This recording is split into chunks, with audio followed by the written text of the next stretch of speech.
ಎಲ್ಲರಿಗೂ ನಮಸ್ಕಾರ. ಬನ್ನಿ ಇವತ್ತು ನಮ್ಮ ಹಳ್ಳಿನ ತೋರಿಸ್ತೀನಿ. ನಮ್ಮದು ಆಂಧ್ರ ಪ್ರದೇಶಲ್ಲಿ ಪೂಸಲಪಾಡು ಅಂತ ಒಂದು ಚಿಕ್ಕ ಹಳ್ಳಿ, ಅಂದರೆ ಮನೆಗಳ ಊರು ಅಂತ ಅರ್ಥ. ನಮ್ಮ ಅಪ್ಪಾಜಿ ಊರು ಇವತ್ತು ನಾನು ನಿಮಗೆ ತೋರಿಸ್ತಾ ಇರೋದು. ನಮ್ಮೂರ ಎತ್ತು, ಎಮ್ಮೆ, ಗದ್ದೆಗಳನ್ನ, ನಮ್ಮ ಹಳೆಯ ಮನೆ 60 ವರ್ಷ ಆಗ್ತಿರುವಂತಹ ಮನೆ ಇದೆ, ನಮ್ಮ ಹೊಸ ಮನೆ, ಪ್ರತಿಯೊಂದನ್ನು ನಿಮಗೆ ಇವತ್ತು ತೋರಿಸ್ತೀನಿ. ಕಂಪ್ಲೀಟ್ ವಿಲೇಜ್ ಟೂರ್ನ ಮಾಡ್ತಾಯಿದ್ದೀನಿ, ನೋಡಿ ಎಂಜಾಯ್ ಮಾಡಿ. ಇದು ನಮ್ಮ ಅಪ್ಪಾಜಿ ಕರ್ನಾಟಿ ವೆಂಕಟರೆಡ್ಡಿ ಅವರು ಹುಟ್ಟಿ ಬೆಳೆದಂಥ ಮನೆ. 60 ವರ್ಷ ಆಗಿದೆ. ನಮ್ಮ ಅಪ್ಪಾಜಿ ಇಲ್ಲ, ನಾನು ಚಿಕ್ಕ ವಯಸ್ಸಲ್ಲಿ ತೀರ್ಕೊಂಡ್ರು. ಈ ಹಳೆ ಮನೆಯಲ್ಲಿ ನಮ್ಮ ಚಿಕ್ಕಪ್ಪ ಅವರಿದ್ದಾರೆ. ಮುಂದ್ಗಡೆನೇ ಚಿಕ್ಕದಾಗಿ ಒಂದು ತೋಟ ಥರ ಮಾಡ್ಕೊಂಡಿದ್ದಾರೆ, ಬಾಳೆ ಹಾಕಿದ್ದಾರೆ, ಚಿಕ್ಕ ಪುಟ್ಟ ಗಿಡಗಳೆಲ್ಲನೂ ಹಾಕ್ಕೊಂಡಿದ್ದಾರೆ. ಒಂದು 5-6 ಕುರಿಗಳಿದೆ, ಅವ್ರು ಕುರಿ ಸಾಕ್ತಾ ಇದ್ದಾರೆ. ಅವರೇ ನಮ್ಮ ಚಿಕ್ಕಪ್ಪ. ನಾವು ಚಿಕ್ಕ ವಯಸ್ಸಲ್ಲಿದ್ದಾಗ ಈ ಮನೆ ಮುಂದೆ ದೊಡ್ಡದಾಗಿ ಒಂದು ಬೇವಿನ ಮರ ಇತ್ತು, ತುಂಬ ಅಲ್ಲೊಂದು ಬಾವಿ ಇತ್ತು, ತುಂಬ ಚೆನ್ನಾಗಿತ್ತು. ಇವಾಗ ಒಂದು ಸ್ವಲ್ಪ ಎಲ್ಲ ಚೇಂಜಸ್ ಆಗಿಬಿಟ್ಟಿದೆ. ಮನೆ ಮುಂದೆ ದಾಸವಾಳದ ಗಿಡ ಇದೆ, ಮೆಹಂದಿ ಗಿಡ ಇದೆ, ನಿಂಬೆ ಗಿಡನೂ ಹಾಕಿದ್ದಾರೆ, ತುಂಬ ಬೇರೆ ಬೇರೆ ಥರ ಹೂವಿನ ಗಿಡ ಎಲ್ಲ ಇದೆ.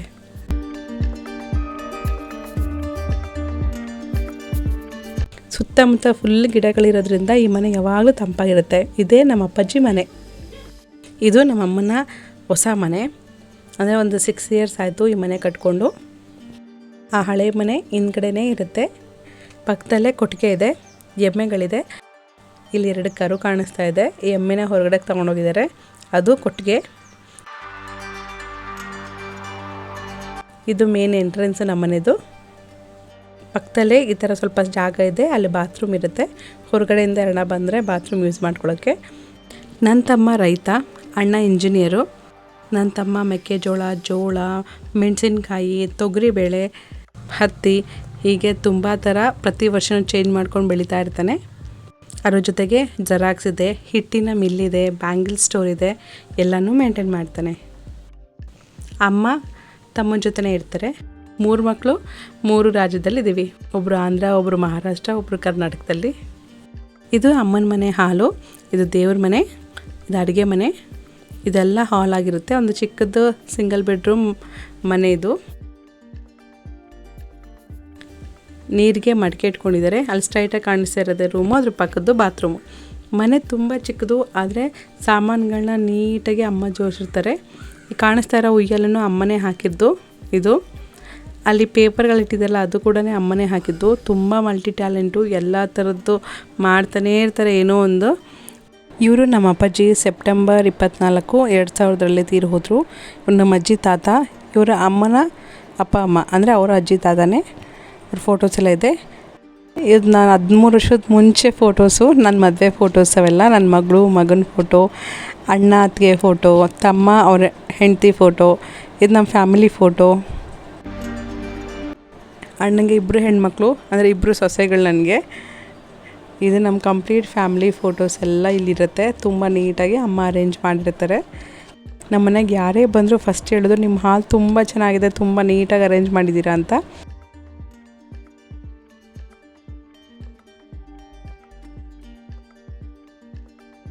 ಇದು ದೇವ್ರ ಮನೆ. ಇದೇ ನನ್ನ ಪುಟ್ಟ ತವರು ಮನೆ. ಈ ಹಣ್ಣು ಏನು ಅಂತ ಗೊತ್ತಾ ನಿಮಗೆ? ಐಸ್ ಆ್ಯಪಲ್ ಅಂತಾರೆ ಇಂಗ್ಲೀಷಲ್ಲಿ, ತಾಟಿ ನಂಜುಲು ಅಂತ ತೆಲುಗಲ್ಲಿ ಅಂತಾರೆ. ಕನ್ನಡದಲ್ಲಿ ಏನಂತಾರೆ ಅಂತ ನನಗೆ ಗೊತ್ತಿಲ್ಲ, ಕ್ಷಮಿಸಿ. ನಿಮ್ಗೆ ಗೊತ್ತಿದ್ರೆ ಕಮೆಂಟ್ ಮಾಡಿ ತಿಳಿಸಿ. ಈ ಹಣ್ಣು ನನಗೆ ತುಂಬ ಅಂದರೆ ತುಂಬ ಇಷ್ಟ. ಬೇಸಿಗೆ ಕಾಲದಲ್ಲಿ ಮಾತ್ರ ಸಿಗುತ್ತೆ. ಇದೇ ರೀತಿ ಇನ್ನೊಂದು ಹಣ್ಣು ಇಲ್ಲಿ ಸಿಗುತ್ತೆ, ಬೆಟ್ಟದಲ್ಲಿ ಮಾತ್ರ ಸಿಗುತ್ತೆ. ಬೆಟ್ಟದ ಸೀಬೆಕಾಯಿ ಅಂತಾರೆ. ಈ ಚಿಕ್ಕ ಹಣ್ಣು ಇರುತ್ತಲ್ವ, ಸೇಮ್ ಸೀಬೆಕಾಯಿ ಟೇಸ್ಟೇ ಇದೆ, ಆದರೆ ಅಷ್ಟೇ ದಪ್ಪ, ಅದಕ್ಕಿಂತ ದಪ್ಪ ಆಗಲ್ಲ. ಮ್ಯಾಕ್ಸಿಮಮ್ ಅಷ್ಟೇ ಇರುತ್ತಂತೆ ಅದು. ಅದನ್ನ ಹಾಗೆ ಕಿತ್ಕೊಂಡು ತಿಂತಾರೆ. ಬೆಟ್ಟದ ಸೀಬೆಕಾಯಿ ಅಂದರೆ ಹಿಲ್ ಗವಾ ಫ್ರೂಟ್ ಅಂತಾರಂತೆ. ಅದನ್ನು ಕನ್ನಡದಲ್ಲಿ ಏನಂತಾರೆ ಅಂತ ನನಗೆ ಗೊತ್ತಿಲ್ಲ. ಟೇಸ್ಟ್ ಮಾತ್ರ ಸೀಬೆಕಾಯಿ ಟೇಸ್ಟೇ ಇದೆ, ಸ್ವಲ್ಪ ಹುಳಿ ಇದೆ, ಚೆನ್ನಾಗಿದೆ. ನಿಮ್ಗೆ ಯಾರಿಗಾದರೂ ಈ ಹಣ್ಣು ಏನಂತಾರೆ ಕನ್ನಡದಲ್ಲಿ ಅಂತ ಗೊತ್ತಾ? ಕಮೆಂಟ್ ಮಾಡಿ. ಇವು ನಮ್ಮ ಜೋಡಿ ಎತ್ತುಗಳು. ಈ ಕಡೆ ಇದೇ ರೀತಿ ಇರುತ್ತೆ ಎತ್ತು. ಹಾಸನ ಕಡೆ ಎಲ್ಲ ಎತ್ತು ಬೇರೆ ಥರ ಇರುತ್ತೆ, ಇಲ್ಲಿ ಇದೇ ರೀತಿ ಎತ್ತುಗಳಿರ್ತವೆ. 2 ಎತ್ತು ನಮಗಿದೆ. ಇನ್ನು ಎಮ್ಮೆ ಎಲ್ಲ ಕಡೆನೂ ಒಂದೇ ರೀತಿ ಇರುತ್ತೆ. ಇದೇ ನಮ್ಮ ಗದ್ದೆ. 3 ತಿಂಗಳಿಂದ ಈ ರೀತಿ ಇತ್ತು. ಜನವರಿ ಟೈಮಲ್ಲಿ ಮೆಕ್ಕೆಜೋಳ ಹಾಕಿದ್ರು. ಅವನೇ ನನ್ನ ತಮ್ಮ. ಔಷಧಿ ಹೊಡಿತಾ ಇದ್ದಾನೆ, ಕೆಮಿಕಲ್ ಇಲ್ದಲೇ ಇರೋವಂಥದ್ದೇ. ಈಗ ಗದ್ದೆಲಿ ಅಷ್ಟಾಗಿ ಏನೂ ಇಲ್ಲ, ಬರೀ ಎಮ್ಮೆಗೆ ದನಕ್ಕೆ ಹುಲ್ಲನ್ನ ಬೆಳೆಸ್ಕೊಂಡಿದ್ದಾರೆ, ಮೆಕ್ಕೆಜೋಳ ಎಲ್ಲ ಕುಯ್ದುಬಿಟ್ಟಿದ್ದಾರೆ.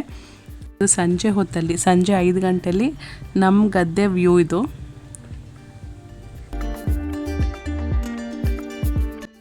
ಈ ಸಲ ತುಂಬ ಬಿಸಿಲು, ಬೋರಲ್ಲೆಲ್ಲ ನೀರೇ ಕಡಿಮೆ ಆಗೋಗ್ಬಿಟ್ಟಿದೆ, ಮಳೆನೇ ಬಂದಿಲ್ಲ ಇನ್ನೂ.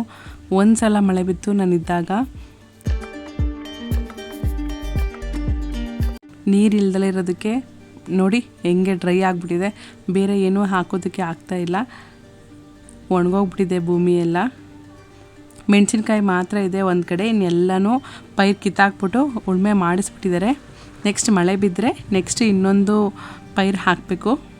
ಈ ಕಡೆ ಎಲ್ಲ ಸ್ವಲ್ಪ ಹಸಿರಾಗಿದೆ, ಒಂದು ಸಲ ಮಳೆ ಬಿದ್ದಿತ್ತು ಅದಕ್ಕೋಸ್ಕರ ಸ್ವಲ್ಪ ಹಸಿರಾಗಿದೆ, ಇಲ್ಲ ಅಂತಂದರೆ ಅವು ಕೂಡ ಹಾಗೆ ಡ್ರೈ ಆಗಿಬಿಡುತ್ತೆ. ನೋಡಿ ಲಾಸ್ಟ್ ಕೊಯ್ಲಿದೆ, ಮೆಣಸಿನ್ಕಾಯಿ ಹಾಕಿದ್ದೀವಿ. ಮೆಣಸಿನ್ಕಾಯಿ ಇದೊಂದು ಸಲ ಕಿತ್ಬಿಟ್ರೆ ಇದನ್ನು ಅಷ್ಟೇ ಉಳುಮೆ ಮಾಡಿಸ್ಬೇಕಿನ್ನು.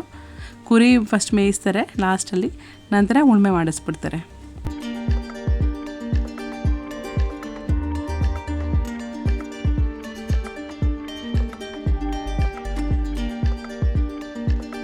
ನಮ್ಮಮ್ಮ ಅಲ್ಲಿ ಸೊಪ್ಪು ಹಾಕಿದ್ರು, ಕೀರೆ ಸೊಪ್ಪು, ಮೆಂತ್ಯ ಸೊಪ್ಪು ಎಲ್ಲನೂ, ಅದನ್ನು ಅಲ್ಲಿ ಕುಯ್ತಾ ಇದ್ದಾರೆ. ನಮ್ಮ ಮಕ್ಕಳು ಎಲ್ಲ ಸುಮ್ಮನೆ ಓಡಾಡ್ತಾ ಇದ್ದಾರೆ ನೋಡಿ, ಅವ್ರಿಗೊಂಥರ ಖುಷಿ. ಇವಳು ನೋಡಿ ಮೆಣಸಿನ್ಕಾಯಿನ ತೊಗೊಂಡು ಹೂ ಥರ ಆಟ ಆಡ್ತಾ ಇರ್ತಾಳೆ ನೋಡಿ.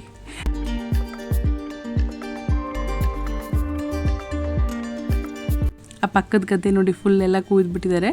ಫಸ್ಟ್ ಕುರಿನ ಮೇಯಿಸ್ಬಿಡ್ತಾರೆ, ಆಮೇಲೆ ಅದೆಲ್ಲನೂ ಉಳುಮೆ ಮಾಡಿಬಿಟ್ಟು ನೆಕ್ಸ್ಟ್ ಪೈರಿಗೆ ಸಿದ್ಧ ಮಾಡ್ತಾರೆ. ಒಂದು 3 ತಿಂಗಳು ಹಾಗೆ ಬಿಟ್ಬಿಟ್ಟು. ಇಲ್ಲೆಲ್ಲ ಆಲ್ರೆಡಿ ಕಿತ್ತಾಕ್ಬಿಟ್ಟಿದ್ದಾರೆ ನೋಡಿ. ಈ ಗದ್ದೆಯಲ್ಲಿ ಈರುಳ್ಳಿ ಹಾಕಿದ್ವಿ, ಈರುಳ್ಳಿ ಎಲ್ಲ ಆಲ್ಮೋಸ್ಟ್ ಕಿತ್ಬಿಟ್ಟು ಲಾಸ್ಟ್ ಇದೆ, ಅದು ಕೂಡ ಅಲ್ಲಿ ಉಳ್ದೋಗಿರುತ್ತಲ್ವ ಅದನ್ನು ಕಿತ್ಕೊಬಂದು ಇವ್ರು ಆಟಾಡ್ತಾ ಇದ್ದಾರೆ. ನಾನೇ ಜಾಸ್ತಿ ಕುಯ್ದಿದ್ದು ಅಂತ ಡ್ಯಾನ್ಸ್ ಮಾಡ್ತಿದ್ದಾನೆ.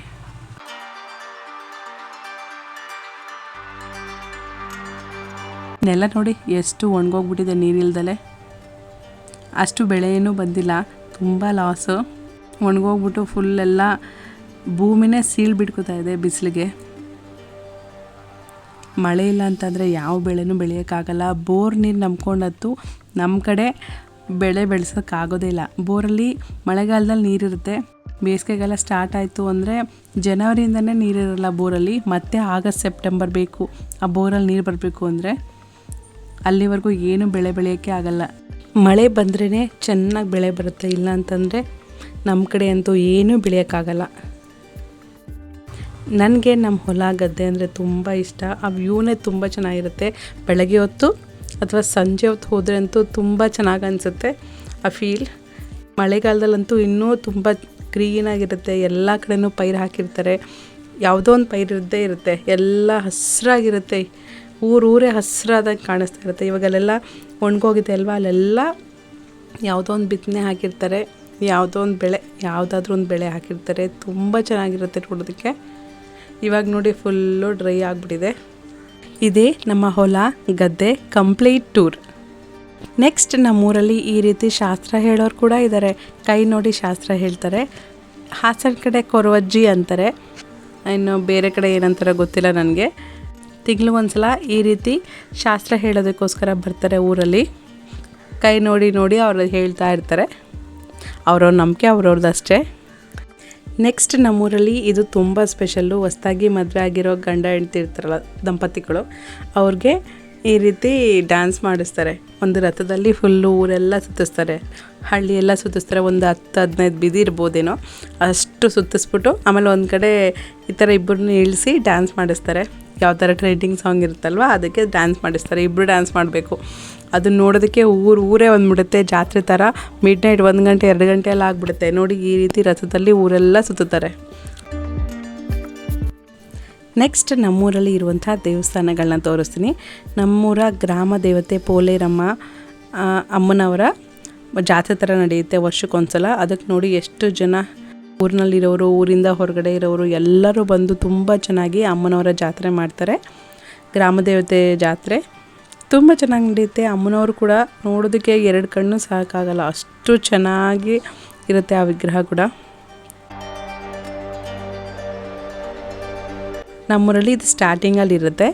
ಇನ್ನು ಊರ ಒಳಗಡೆ ರಾಮನ ದೇವಸ್ಥಾನ ಇರುತ್ತೆ, ರಾಮ ಸೀತಾ ದೇವಸ್ಥಾನ ಇರುತ್ತೆ. ಈ ದೇವಸ್ಥಾನದಲ್ಲೇ ಒಂದು ಸೈಡು ಗೋವಿಂದ ಸ್ವಾಮಿ ಅಂದರೆ ವೆಂಕಟೇಶ್ವರ ಸ್ವಾಮಿ ದೇವಸ್ಥಾನ ಇದೆ, ಇನ್ನೊಂದು ಸೈಡು ರಾಮ ಸೀತಾ ದೇವಸ್ಥಾನ ಇದೆ. ರಾಮನವಮಿಗೆ ಕಲ್ಯಾಣೋತ್ಸವ ಮಾಡ್ತಾರೆ, ಊರಿಗೆಲ್ಲ ಅನ್ನದಾನ ಮಾಡ್ತಾರೆ, ಸಂಜೆ ಪ್ರೋಗ್ರಾಮ್ಸ್ ಇರುತ್ತೆ. ತುಂಬ ಚೆನ್ನಾಗಿ ರಾಮನವಮಿನ ಆಚರಣೆ ಮಾಡ್ತಾರೆ ನಮ್ಮೂರಲ್ಲಿ. ಹಬ್ಬದ ದಿನ, ಏಕಾದಶಿ ದಿನ, ಶನಿವಾರದೊತ್ತು ರಾಮಾಯಣ ಪಠನೆ ಕೂಡ ಮಾಡ್ತಾರೆ. ಹಬ್ಬದ ದಿನ ಸಂಜೆ ಕೋಲಾಟ, ಭಜನೆ ಎಲ್ಲ ಇರುತ್ತೆ, ಡ್ಯಾನ್ಸ್ ಪ್ರೋಗ್ರಾಮ್ ಇರುತ್ತೆ. ಎಲ್ಲ ದೇವರ ಹಾಡುಗಳಿಗೆ ಡ್ಯಾನ್ಸ್ ಮಾಡ್ತಾರೆ. ಚಿಕ್ಕ ಮಕ್ಕಳು ಮಾಡೋದ್ರಿಂದ ತುಂಬ ಚೆನ್ನಾಗಿರುತ್ತೆ. ಊರಿನ ಜನ ಎಲ್ಲ ಅಲ್ಲಿ ಸೇರೋದ್ರಿಂದ ತುಂಬ ಚೆನ್ನಾಗಿರುತ್ತೆ.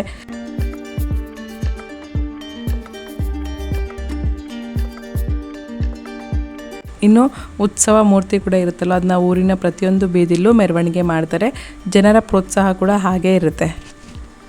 ಈ ವರ್ಷದ ಶಿವರಾತ್ರಿಗೆ ನಮ್ಮೂರಲ್ಲಿ ಹೊಸದಾಗಿ ಶಿವಾಲಯ ಕೂಡ ಓಪನ್ ಆಗಿದೆ. ಶಿವಾಲಯದ ಹತ್ರ ಹುತ್ತ ಕೂಡ ಇದೆ ನೋಡಿ, ನಮ್ಮೂರಿನ ಶಿವಾಲಯ.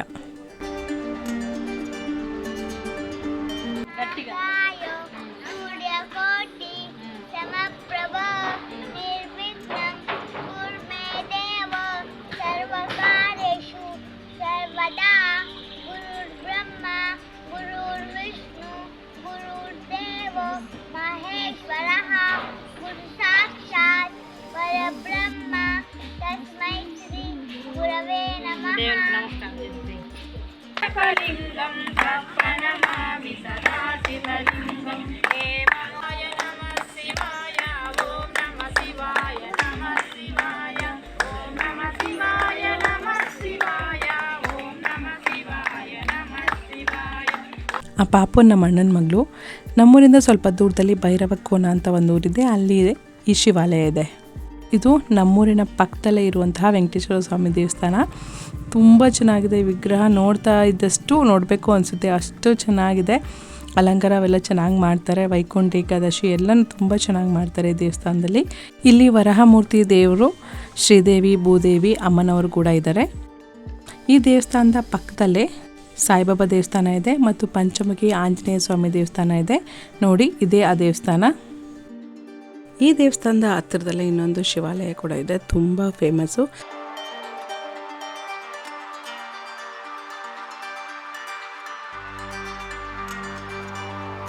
ಇದು ಶಿವಾಲಯ. ಪಕ್ಕದಲ್ಲೇ ಅಮ್ಮನವರ ದೇವಸ್ಥಾನ ಕೂಡ ಇದೆ.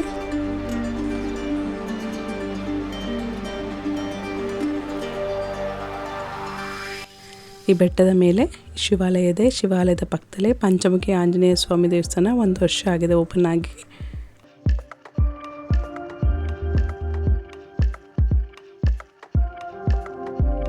ಪಕ್ಕದಲ್ಲೇ ಶ್ರೀಕೃಷ್ಣ ದೇವಸ್ಥಾನ ಕೂಡ ಇದೆ. ತುಂಬ ಅಂದರೆ ತುಂಬ ಚೆನ್ನಾಗಿದೆ. ನೋಡೋದಕ್ಕೆ 2 ಕಣ್ಣು ಸಾಕಾಗಲ್ಲ, ಅಷ್ಟು ಚೆನ್ನಾಗಿದೆ ಆ ವಿಗ್ರಹ ಅಂತೂ. ದೇವಸ್ಥಾನ ಕಟ್ಟಿ 1 ವರ್ಷ ಆಗಿತ್ತು ಅಂತ ಹೋಮ ಪೂಜೆ ಎಲ್ಲ ಮಾಡಿಸ್ತಿದ್ರು, ಫಂಕ್ಷನ್ ಥರ ಮಾಡಿದರು. ಅಲ್ಲಿ ನಮ್ಮೂರಿನ ಚಿಕ್ಕ ಮಕ್ಕಳೇ ಕೋಲಾಟ ಆಡ್ತಾ ಇದ್ದಾರೆ. ಹೀಗೆ ನಮ್ಮೂರಲ್ಲಿ ಪೂಜೆ ಪುನಸ್ಕಾರ ಹಬ್ಬನ ತುಂಬ ಚೆನ್ನಾಗಿ ಆಚರಣೆ ಮಾಡ್ತಾರೆ. ಎಲ್ಲರೂ ಸೇರಿ ಬ್ರಹ್ಮೋತ್ಸವ ಇರ್ಬೋದು, ಕಲ್ಯಾಣೋತ್ಸವ ಎಲ್ಲನೂ ಮಾಡ್ತಾರೆ, ಒಟ್ಟಾಗಿ ಮಾಡ್ತಾರೆ. ಅದು ತುಂಬ ಖುಷಿಯಾಗುತ್ತೆ. ಇದೇ ನಮ್ಮ ಪುಟ್ಟ ಹಳ್ಳಿ. ನಮ್ಮ ಹಳ್ಳಿ ಟೂರ್ ಚೆನ್ನಾಗಿದೆಯಾ? ಇಷ್ಟ ಆಯಿತಾ? ಹಾಗಾದರೆ ಲೈಕ್ ಮಾಡಿ, ನಿಮ್ಮ ಫ್ರೆಂಡ್ಸ್ಗೂ ಶೇರ್ ಮಾಡಿ. ನಮ್ಮ ಚಾನಲ್ನ ಫಸ್ಟ್ ಟೈಮ್ ನೋಡ್ತಾ ಇದ್ದೀರಾ, ಪ್ಲೀಸ್ ಸಬ್ಸ್ಕ್ರೈಬ್ ಮಾಡ್ಕೊಳ್ಳಿ. ಜೊತೆಗೆ ಪಕ್ಕದಲ್ಲಿರೋ ಗಂಟೆನ ಜೋರಾಗಿ ಹೊಡಿರಿ.